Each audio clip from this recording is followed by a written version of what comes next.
Olá a todos, estamos de volta no nosso videopapo sobre macroeconomia com o professor Wilson José. Wilson, nós, no último bloco aí começamos já a citar a participação do setor público. A gente estava falando sobre o Keynes, né? Essa interferência e o modelo keynesiano, sem dúvida, ele precisa de uma atuação do setor público, tá? Quer dizer, é inegável, o Estado se faz presente. Acho que em Keynes, depois de Keynes, não há mais o que discutir. E aí eu queria saber o seguinte, nisso tudo, o que você acha, qual é o papel, então, do setor público no desenvolvimento econômico, no processo de desenvolvimento econômico? Você falou aí do Keynes, né? O Keynes considera que o setor público ele é um propulsor do modo de produção capitalista, né? Tanto que a gente viu essas proposições do Keynes, que também não eram tão inovadoras, que ele já vinha trabalhando há muito tempo, mas que ganharam espaço principalmente após a crise de 1929, a conhecida crise de 1929. Então, o setor público, naquela época, passou a ter uma importância muito grande, né? Principalmente com o princípio da demanda efetiva e tal. Mas a gente vê ao longo da experiência, na literatura e casos internacionais de muitos países, que o setor público ele não pode se eximir do desenvolvimento econômico. Até porque o setor público ele entra naquelas que a gente chama falhas de mercado, justifica a entrada do setor público, né, vamos dizer aí, o Estado, na economia, no mercado. Então, o setor público, né, se fala, vamos pensar assim, o Estado, o governo federal, ele pode criar políticas que favoreçam determinados setores, né, para que alavanque esse desenvolvimento também.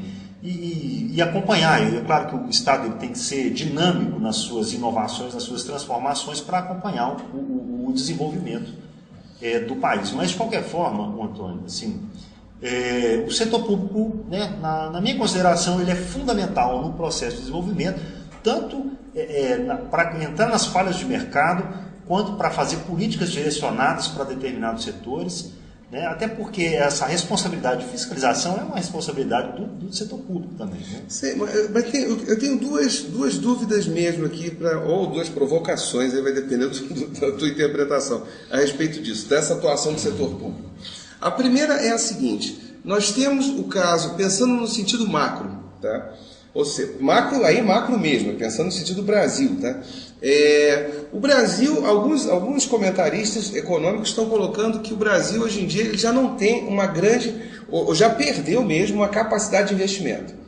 Vide o caso das usinas de Belo Monte, o próprio caso da futura Copa do Mundo de 2014, as Olimpíadas no Rio de Janeiro de 2016, onde sem a iniciativa privada nada é feito. No caso da Copa do Mundo, das Olimpíadas, até quer mesmo que seja só iniciativa privada. Mas no caso de outros investimentos, não. O governo reconhece que ele não tem, ele perdeu, se não inteiramente, uma boa parte dessa capacidade de investimento. Ou seja, o setor público aí está limitado. É a primeira questão que eu quero discutir, que eu quero que você fale. E o segundo ponto é o seguinte: e o caso dos municípios, né? Quer dizer, aí eu saio do nível macro no sentido de país e penso no nível micro, no sentido dos municípios, onde a gente vê certos municípios em que, se não for o setor público, o município fecha as portas. Eu queria que você falasse um pouquinho dessas duas coisas. Antônio, é claro que é o seguinte: numa grande economia que se pretende desenvolver, o setor público ele tem que participar dela. E o setor privado ele tem que ser bastante atuante também e grande. O Brasil já passou por vários momentos em que, por exemplo, na industrialização brasileira, em que o setor público era muito atuante, né, com a criação das estatais e tudo, em função de não ter um setor privado desenvolvido e com essa capacidade de capital capaz de desenvolver grandes indústrias como hidrelétricas, né, siderúrgicas e tudo. Então o setor público entrou financiando isso tudo, sendo dono inclusive. Claro, com capital externo, né, poupança externa, dinheiro externo. Então, hoje em dia não, né? O setor público brasileiro ele pode abrir espaço para o setor privado e ajudar esse setor privado a se desenvolver, né, claro, dentro de regras, né, e ter uma participação mais política, né, de regulação, né, é o que está vigente hoje, um setor público mais regulador, e entrando para corrigir as falhas de mercado. Ok. Com relação aos municípios, olha, se você pegar, o Brasil ele tem mais de 5 mil municípios, Se você pegar só o estado de Minas Gerais, você que não é mineiro, só o estado de Minas Gerais tem mais de 800 municípios. A gente vai em muitos municípios do estado de Minas Gerais que lá, basicamente, tem uma prefeitura e só. Né? Ele vive muito dos repasses da verba do governo federal. Então tá, o que fazer com isso? Vamos mudar isso? Não, né? Vamos radicalizar? Não. Aí, né, a gente vai ter que conviver com esses municípios pequenos e que se mantêm a partir de repasses do governo federal também. É interessante, né, uma ideia interessante aí, do ponto de vista do desenvolvimento, é fazer, digamos assim, um consórcio de municípios. Municípios que são próximos uns dos outros, né, fisicamente, se aproximarem também politicamente, para que possam juntos desenvolver. Quer dizer, você tem um desenvolvimento que vá atingir mais de um município. Né? Porque aquele município que fica isolado, ele tem muita dificuldade de se desenvolver.